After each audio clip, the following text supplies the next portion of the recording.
안녕하세요. 미국 변호사법 시리즈 저자 백희영입니다. 기존에 있던 에세이편 책이 전면 개정되어 22년 10월 전면 개정판 에미편이라는 이름으로 다시 출간되었습니다.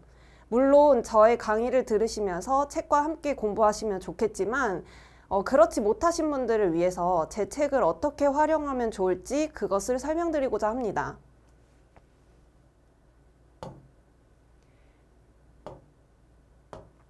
네, 22년 10월에 나왔고요. 출판사는 박영사입니다. 책은 이렇게 생겼고요.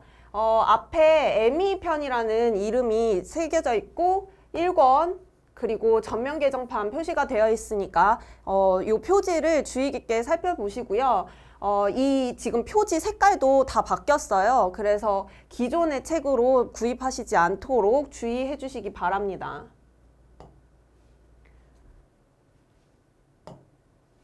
네, 전면 개정판 머릿말입니다. 기존의 책과 비교를 했을 때 거의 60% 이상 수정 가감되었고 양도 한 200페이지 이상 분량이 늘어났습니다.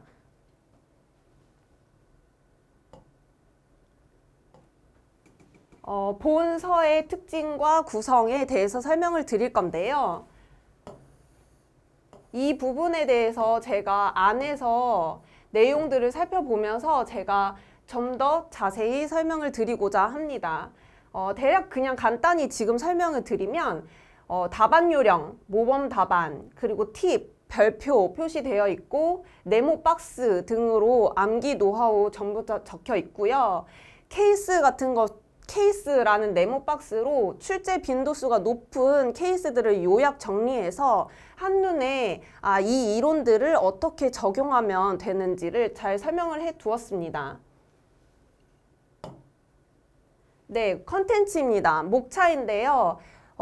예미 같은 경우에는 기존 7법, MB에 출제되는 7법과 순수 MEE 과목 7법으로 구분되어 있죠. 그래서 이 7법과 이 7법 전부 다 이 책 안에 구성이 되어 있습니다. 1편이 MEE, 순수 MEE 과목이고요. 2편이 객관식에도 나오는 그 7법입니다. 1장 보시면 1장 에이전시 있고요. 그리고 2장 파트너십 있고 3장 Corporations and LLCs 있고 4장 Secured Transactions 그리고 5장 Family Law 그리고 6장 Wills and Estate, Decedent Estate 있고요. 7장에는 Trust 있습니다. 네, 그리고 2편이 이제 객관식과 같이 나오는 그 7법들인데요. 8장부터 시작을 해서 Real Property, Contracts, Torts, 그리고 Civil Procedures, Constitutional Law, Evidence, 그리고 Criminal Law까지 쭉 가보시면 네, Criminal Law까지 이렇게 14장, 총 14장으로 구성이 되어 있습니다. 그리고 맨 끝에 보시면요. appendix라고 해서 제가 부록을 실어놨는데 Understanding of Law, MEE 같은 경우에는 제가 MEE라는 시험에 대해서 설명을 해놨습니다. 그래서 처음 MEE를 접하시는 분들이 이 글을 보시면 도움이 되실 것 같고요. 비블리오그래피는 이제 참고 문헌, 그리고 인덱스는 색인입니다. 책 공부를 하실 때 이제 모르는 단어들, 모르는 개념들을 인덱스에서 찾아보시고 그리고 책 본 안에서 찾아보시면 이제 자세히 내용을 보실 수 있으니까 인덱스도 잘 활용을 하시면 도움이 될 것 같습니다. 네, 그래서 appendix에서 이제 understanding of MEE 부분 있죠? 이 부분을 통해서 제가 좀 간략하게 MEE에 대해서 설명을 드리고 그 다음에 제 책의 구성의 특징에 대해서 설명드리겠습니다. 네, 보시면요. Multi-State Essay Examination, MEE죠. 그래서 물론 이 CE와는 구분이 되는 시험입니다. CE 같은 경우, CE를 공부를 하시는 분들도 이 책을 통해서 공부를 하시면 좋겠지만, Secured Transactions나 아니면 Family Law 같은 경우에는 전혀 그 시험 범위에 포함이 되지 않기 때문에 그 부분을 제외한 나머지 부분, 그러니까 Agency, Partnerships, Corporations, 그리고 Wills, Trusts 같은 경우에는 본서로 개념을 익히셔도 충분합니다. 네, 그래서 ME는요, 주어진 사안에서 법적 논점을 파악하고 해당 논점에 관련된 룰을 사안에 대입하여 결론을 도출하는 능력을 파악하기 위한 시험입니다. 그래서 UB 같은 경우에는요, 무려 30%나 차지를 합니다. 그렇기 때문에 에세이를 너무 이제 객관식에 포커스를 맞추시고 에세이를 소홀히 하시면은 시험 합격과는 점점 거리가 멀어진다. 그래서 반드시 에세이에도 신경을 써서 공부를 하셔야 합니다. 시험 범위는 총 14개 과목입니다. 그래서 제가 아까 전에 컨텐츠에서도 설명을 드렸지만 총 14과목을 모두 설명을 해놨고요. 7개는 객관식 시험 과목과 동일, 그리고 순수 나머지 7개 과목 이렇게 구성되어 있습니다. 물론 Conflict of Laws라고 이 과목이 이제 별도로 구성되어 있는 책들이 있긴 해요. 그런데 제 책에서는 Conflict of Law는 각 과목, 그러니까 14개 과목에 해당되는 부분에 그냥 다 삽입을 해 두었습니다. 그래서 별도의 장으로 구성되어 있지는 않다는 점 알고 계시기 바랍니다. 네. 그리고 시험당 3시간 동안 6개의 사안이 주어집니다. 즉, 30분 동안 하나의 문제를 푸는 시험이에요. 그래서 사실 이거는 스피드가 굉장히 중요한 시험입니다. 3시간 동안 6개 사안이 한꺼번에 주어지기 때문에 수험자가 스스로 시간 안배를 하는 것이 가장 중요한데요. 한 문제당 30분을 넘기지 않도록 하는 것이 가장 핵심적인 고득점 포인트입니다. 그래서 혼자서 이 문제들을 풀 때에도요, 딱 30분 타이머 맞추시고 답안을 작성하는 연습을 하시는 것이 가장 중요합니다. 네, 그리고 문제를 푸실 때요, 문제 그 케이스가 나오죠. 그래서 케이스 밑에 문제들이 나와요. 근데 반드시 문제를 먼저 읽고 그 다음에 사안을 읽으셔야 합니다. 그리고 MEE 같은 경우에는 포맷이 C락이죠. 반드시 이 훈련을 하셔야 합니다. 그래서 굉장히 모범 답안에서도 스트릭트한 C락 구성을 한 모범 답안들이 나오기 때문에 당연히 수험자분들도 훈련을 하실 때 C락 포맷으로 작성을 하시는 것을 훈련하셔야 합니다. 네, 그래서 이 부분이 굉장히 중요한데요. 채점자의 눈에 들어오는 답안을 작성하는 훈련이 필요한데, 채점자의 눈에 잘 띄는 답안이란 무엇이냐 했을 때 타이틀화를 하고 C락의 포맷을 잘 갖춰졌다고 느껴지는 답안이 그렇겠죠. 당연히 그러한 답안들이 고득점을 할 수 있습니다. 그래서 고득점을 할 수 있는 작성 요령법도 다 적어 놓았습니다. 이거 한번 살펴보시고요. 그리고 뒤에는 이제 자주 쓰는 표현들 있죠. 그냥 딱 답안을 작성을 할 때 그냥 기계적으로 나와야 하는 표현들, 그런 표현들을 제가 하나하나 다 영문으로 써놨습니다. 제가 여러 개를 적어놨는데요. 이 표현이 얼마나 풍부하게 적혀있느냐가 중요한 시험은 아니에요. 그렇기 때문에 이 여러 표현들 중에서 본인한테 가장 딱 입에 붙는, 그리고 손에 잘 써지는 그런 표현 딱 하나를 정하셔서 그 표현들을 그냥 반복적으로 계속 쓰시면 됩니다. 절대 이 표현들을 다 풍부하게 적어야 된다는 생각은 버리세요. 왜냐하면 이것은 스피드 시험이기 때문에 그냥 꼭 필요한 말을 빠르게 정확하게 적는 것이 중요합니다. 그래서 이런 표현들을 30가지 정도 적어놨어요.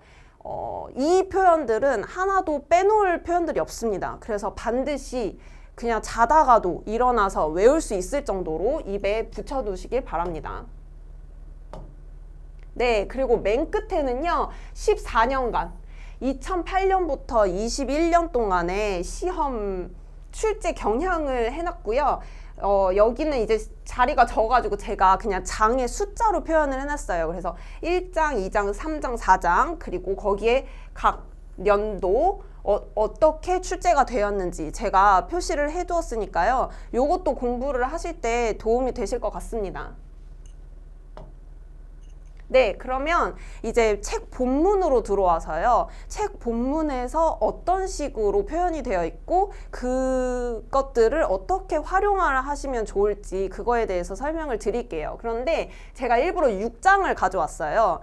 순수 MEE 과목 중에서 가장 이제 두려움이 큰, 한국 사람들 입장에서 가장 두려움이 큰 것이 6장이어서요. 요 6장을 통해서 제가 어떻게 책을 활용하면 좋으실지 설명을 드리겠습니다. 이 책은요, 물론 미국 시험을 준비하는 책이지만 한국 분들이 공부를 하기 쉽도록 제가 충분한 한글 설명을 덧붙였습니다. 그래서 한글 설명이 많기 때문에 한글 설명을 읽으시고 그리고 그 밑에 요약되어 있는 영문을 읽으시면 굉장히 편하겠죠. 그리고 이렇게 굉장히 생소한 표현들을 제가 다 정리를 해놨어요. 그래서 UPC는 뭐구나. 그리고 테스데이터는 뭐구나. 이런 식으로 딱딱 한눈에 보일 수 있도록 용어 정리를 해놨습니다. 네, 그리고 각 장마다 wills, 아니면 trust, family law 각 장마다 출제되는 경향들이 다 있고 typical한 questions들이 다 있죠. 그래서 그것들을 정리해 놓은 것이 글쓰기 팁스입니다. 그래서 잠깐 보면은 will 작성 시 이전에 작성한 will, 메모, trust 등과 같은 외부 문서를 인용할 수 있다. 그러한 경우에는 뭐로 자주 출제가 된다. 이런 식으로 제가 다 간략하게 다 설명을 해놨어요. 그래서 문제가 출제될 때에는 이 문제는 어떤 과목이다 라는 설명은 되어 있지 않습니다. 시험 문제에. 그래서 수험자가 문제를 읽으면서 이거는 무슨 문제네? 이건 7장 문제네? 6장 문제네? 5장 문제네? 파악을 하셔야 합니다. 근데 그 파악이 중요한 이유는 그것을 파악을 하면 시험 문제가 요런 거를 초점을 두겠구나를 파악을 하실 수 있기 때문에 그 과목들의 특징을 파악을 하는 것이 중요합니다. 그래서 밑에 자주 출제되는 퀘스천들을 다 적어놨어요. 그래서 이런 식으로 출제가 되는군. 그러면 요런 식으로 출제가 나오면 이런 내용을 파악을 해야 되겠구나. 이런 식으로 생각하실 수 있겠죠. 네, 여기도 이렇게 충분히 한글 설명 덧붙여 놨습니다. 그리고 이전에 보시면요, 이렇게 각 타이틀마다 제가 출제 연도를 다 표시를 해두었습니다. 출제 연도를 표시를 해놨기 때문에 내가 in testus law에 대해서 조금 더 문제를 조금 풀어보고 싶다 하면 여기에 있는 문제들 중에서 하나를 픽을 해서 다시 풀어보시고 요거 좀 됐네? 그러면 다음번 12팹 다시 풀어보시고 이러면 반복적으로 학습이 가능하시겠죠. 네, 이렇게 한국어 설명이 되어 있고요. 그 다음에 영문 설명 덧붙여 놨습니다. 그렇기 때문에 읽으실 때 영문만 있을 때에 비해서 굉장히 속도가 빠르시겠죠. 공부를 할 때. 그리고 도표. 이렇게 설명이 되어 있다 하더라도 한눈에 들어오지 않기 때문에 제가 다 도표들을 다 삽입을 해두었습니다.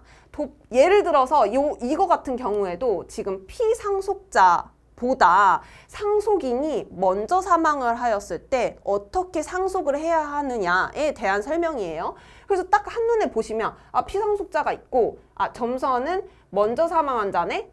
병이 사망하였구나. 그럼 이 중에서 누가 얼만큼 상속을 받을 수 있을까? 갑과 을이 각 2분의 1씩 상속을 받을 수 있구나. 나머지는 다 받을 수 없구나. 한눈에 파악하실 수 있겠죠. 네, 그래서 도표들을 다 삽입을 해두었고요.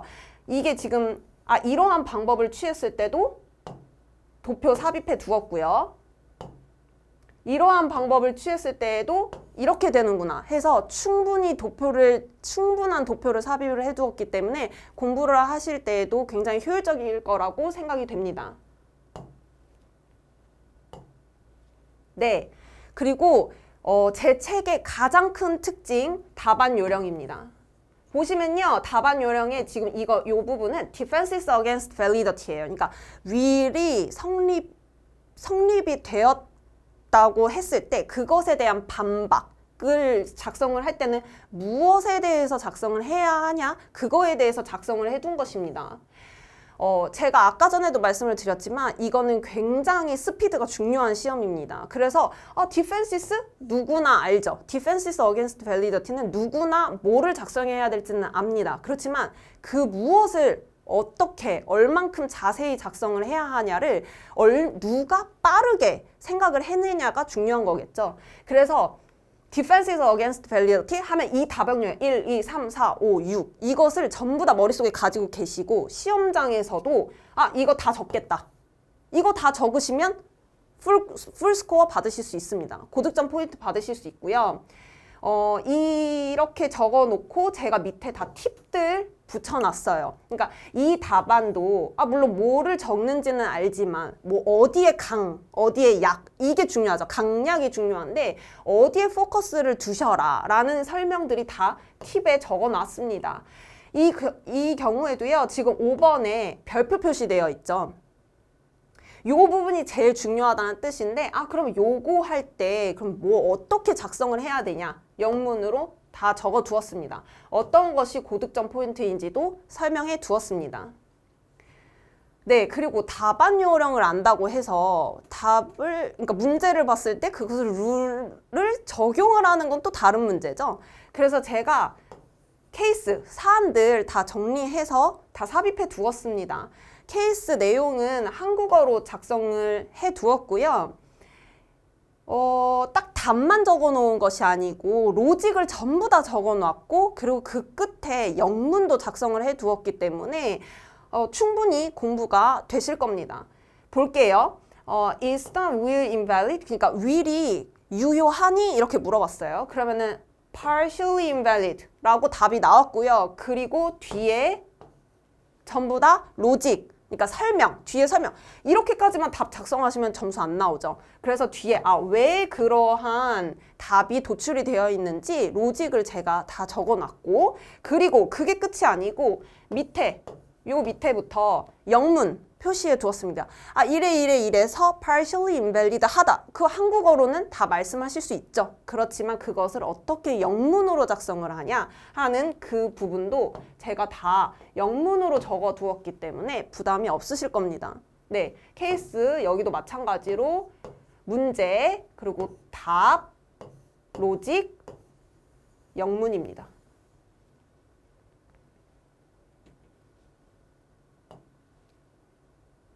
네, 그리고 영문을 보실 때 그러니까 한국 분들이 미국 바 시험을 치실 때 가장 걱정하시는 거지.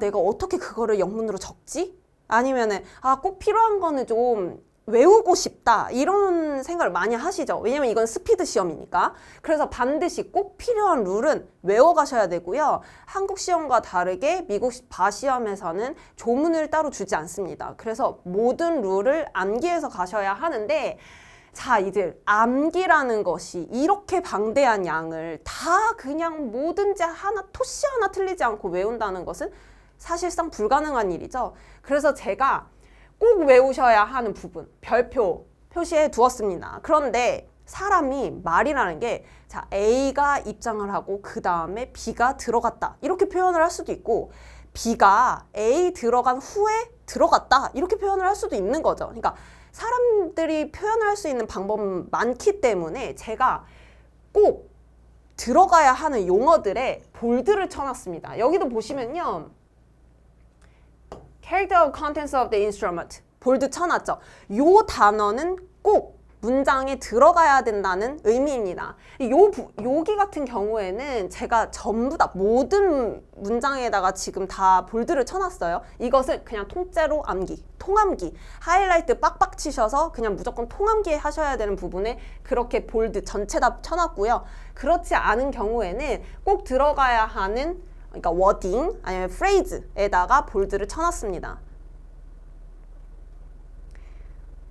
네, 그리고 앞에서 이제 답안 요령해서 1, 2, 3, 4, 5, 6 이렇게 쓴다. 이제 그거는 암기를 하셨어요. 그러면 근데 그거는 제가 키포인트들만 적어 놓은 것이기 때문에 그거를 그렇게 바로 답안에다가 작성을 하시면 안 되겠죠. 답안은 무조건 full sentence로 완벽한 문장으로 작성을 하셔야 합니다.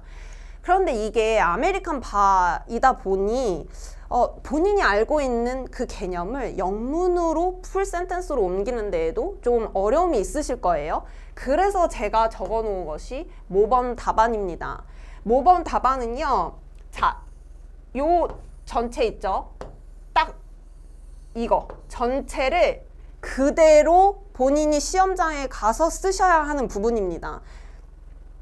그래서 제가 답안 요령 맨 첫 번째 문장에다가 볼드 쳐놨고 언더라인 쳐놨죠. 실제로 본인이 답안을 작성을 하실 때에도 C락 포맷이고 그리고 타이틀화를 시켜야 되기 때문에 타이틀화 실제로 이렇게 시키시면 됩니다. 언더라인 치시고 볼드 다 치세요. 실제 시험장에서도 컨트롤 C, 컨트롤 V, 컨트롤 U, 컨트롤 I 다 쓰실 수 있습니다. 그렇기 때문에 본인이 연습을 하실 때에도 다 볼드 치고 언더라인 치고 강조하고 싶은 데는 이탈릭체 넣으시고 다 충분히 마음껏 표현하시면 됩니다.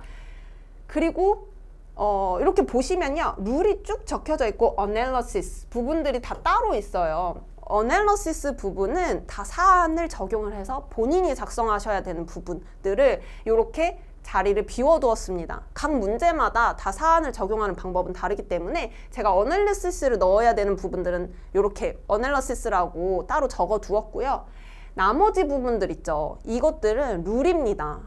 룰이고 반드시 들어가야 하는 필수 룰들이기 때문에 공부를 하실 때에는 Defenses against validity? 오케이. 그러면은 이거를 두시고 그냥 쫙 외우세요.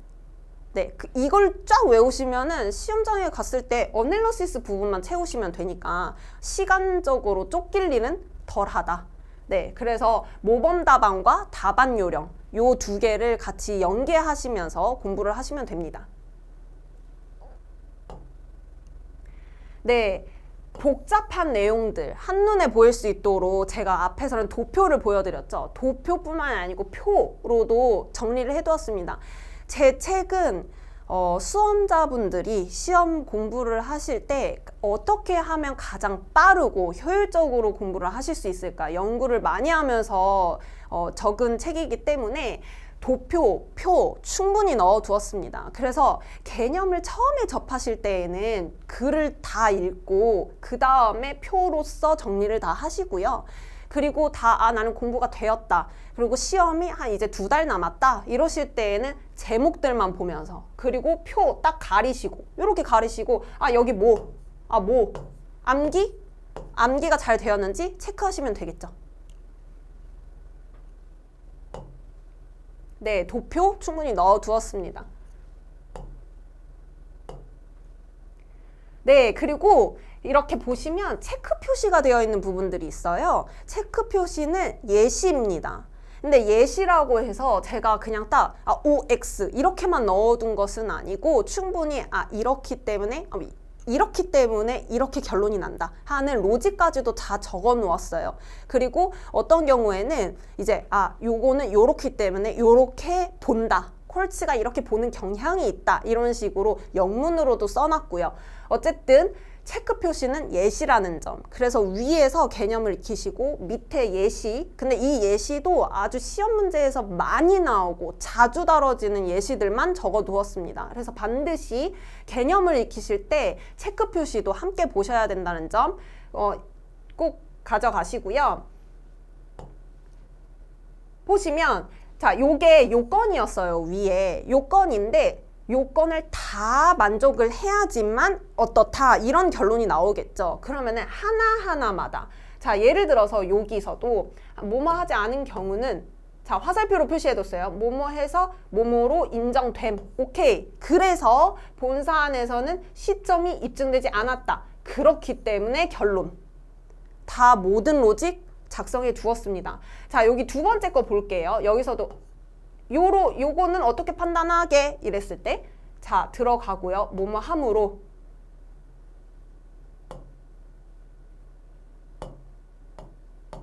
네, 뭐뭐 함으로 결론 나왔죠. 그리고 밑에 영문 설명 붙여 두었습니다. 이렇게 영문 설명이 들어가 있는 거는요. 이것들을 한국어로는 잘 말하는데 영문으로 표현하기 조금 어려운 것들, 그런 것들을 전부 다 영문으로 표현해 두었고 작성해 두었습니다. 어쩔 수가 없어요. 그러니까 에세이 시험이고 아메리칸 바이이기 때문에 얼마나 풍부하게 문장을 작성을 하는지는 중요합니다. 그래서 영문으로 작성하기 좀 어려운 리걸적인 이슈들은 전부 다 영문 다 붙여두었으니까 그것들 보시면서 공부하시면 좋겠습니다. 네, 그리고 윌즈에서 가장 어렵고 복잡하지만 가장 출제 빈도수가 높은 개념이 changes in beneficiaries입니다. 그러니까 요게 뭐냐면요. 상속자가 피상속인보다 먼저 사망을 했을 때 그 상속자가 받기로 했던 그 유산을 그럼 누구에게 분배를 해야 하는가라는 이슈가 changes in beneficiaries예요. 그래서 보시면 굉장히 자주 출제가 되었죠. 출제 기출문제 요것을 보시면서 이거는 굉장히 자주 출제가 되었구나, 출제 빈도수가 높구나 이런 것도 파악하실 수 있을 것 같아요. 그래서 이거는 엄청나게 복잡하기 때문에 제가 한국어 설명을 무려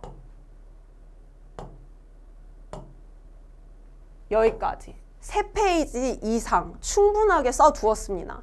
그리고 보시면 자, 팁들 다 붙어 있어요. 그러니까 요 팁들이 굉장히 중요한데 팁에서 제가 위에 이 복잡한 내용을 서머리한 경우도 있고 아니면 개념이 앞에서 이전에서 설명을 했던 개념과 이 개념이 굉장히 유사하지만 다른 거, 그래서 구별하는 거, 그런 것들도 다 적어 두었고 아니면 이러한 이슈에서는 어떤 것을 꼭 포커스를 둬야지만 고득점 할 수 있다라는 고득점 포인트들도 다 작성을 해두었습니다. 여기서는요. UPC, CL하고 UPC하고 구분을 하셔야 돼요. 윌즈에서는. 그래서 UPC에서 채택하고 있는 룰이기 때문에 이럴 수도 있고 저럴 수도 있다. 따라서 MEE 문제에서 주법을 명시하는 경우 법 내용을 꼼꼼히 읽어보고 그거에 따라서 결론을 도출해야 한다. 이런 식으로 포인트들을 다 작성을 해놓은 거예요. 그리고 이 지금 팁 2를 볼게요. 위에 3장이나 되죠. 그런데 이것을 시험 문제 30분밖에 안 되는데 문제를 읽고 이 내용을 전부 다 끌어와서 작성을 한다? 늦겠죠. 30분 이상 초과하면 안 됩니다. 답안을 아무리 잘 작성을 하실 수 있다 하더라도 30분 안에 작성을 하시는 것이 중요하지 30분을 넘어서 1시간, 1시간 반 동안에 풍부하게 작성을 하시는 것은 중요하지 않겠죠.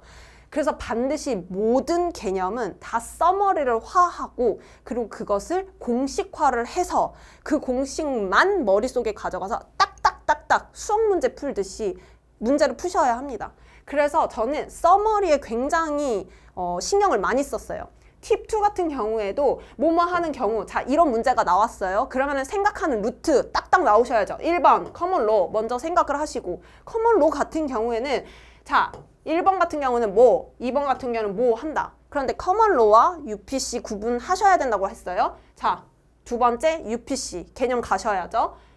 넘어가 볼게요. 근데 UPC는 너무 복잡해요. 그래서 UPC를 생각하는 생각 루트를 도표로 그려둔 것입니다. 그래서 보시면요. 그냥 보셔도 알 수 있어요. UPC, Anti-Lapse Statute 적용 가능하구나. 근데 그것은 어떤 조항에 따른 거구나. 2-603 조항. 적용 불가능한 경우에는 이 2개 따라가야 되겠구나. 그럼 레지듀어리가 증여가 되는지 안 되는지 구분하시고 되네? 그러면은 여러 명인지 클래스 기프트인지 한 명인지, 그러니까 상속 2인이. 그거에 따라서 이런 결론이 도출이 되는구나. 이렇게 되면 문제를 봤을 때 굉장히, 제가 앞에서도 설명드렸지만 이 이슈는 굉장히 복잡하고 굉장히 어렵고 굉장히 자주 출제되는 문제입니다. 그런데 앞에처럼 오케이 1번 커먼로 생각하시고 두 번째 UPC 이거 따라간다.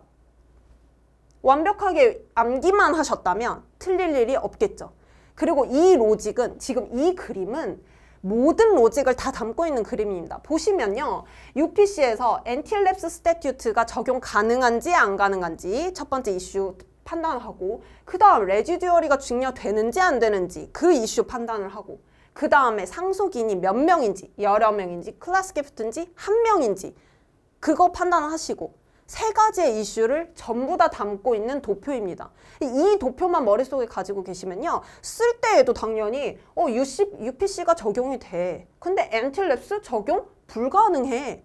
그런데 여기서 레지듀얼 증여가 돼?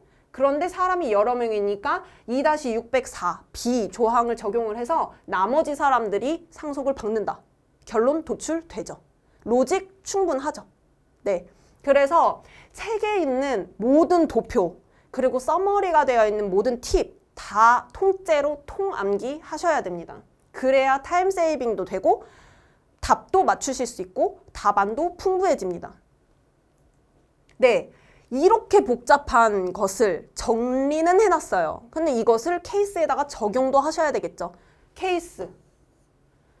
케이스에다가 답만 적어놓지 않았습니다. 모든 로직 다 적어두었어요. 그래서 답.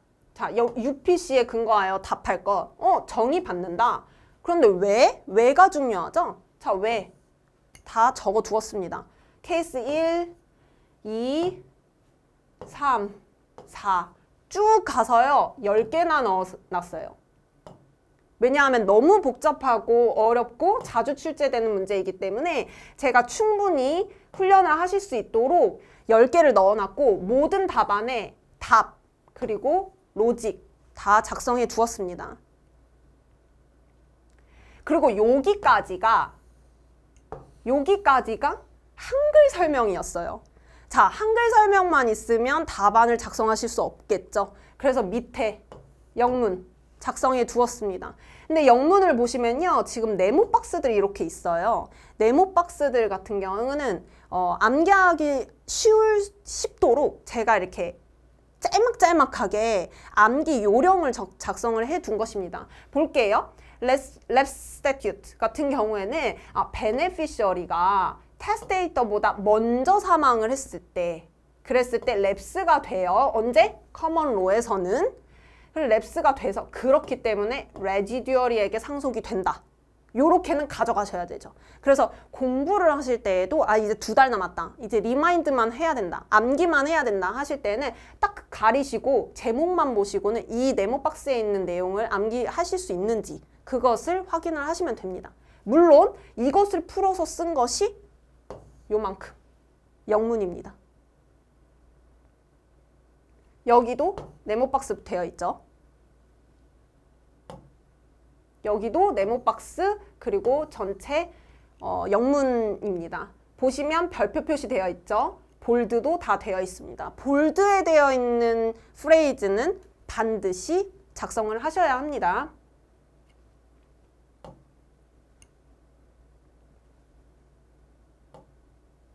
네, 그리고 마지막으로 윌즈에서는 커먼러하고 UPC를 구분하고 비교 분석하는 것이 가장 핵심이고 가장 중요한 개념이죠. 그래서 맨 마지막에다가 표를 통해서 커먼러와 UPC 다 구별해 두었습니다. 물론 앞에서 충분히 개념 설명되어 있고 뒤에서는 서머리만 되어 있는 것이죠. 그래서 interested witness에 대해서는 CL은 이런 식으로 판단하고 UPC에서는 이런 식으로 구분이 되는구나.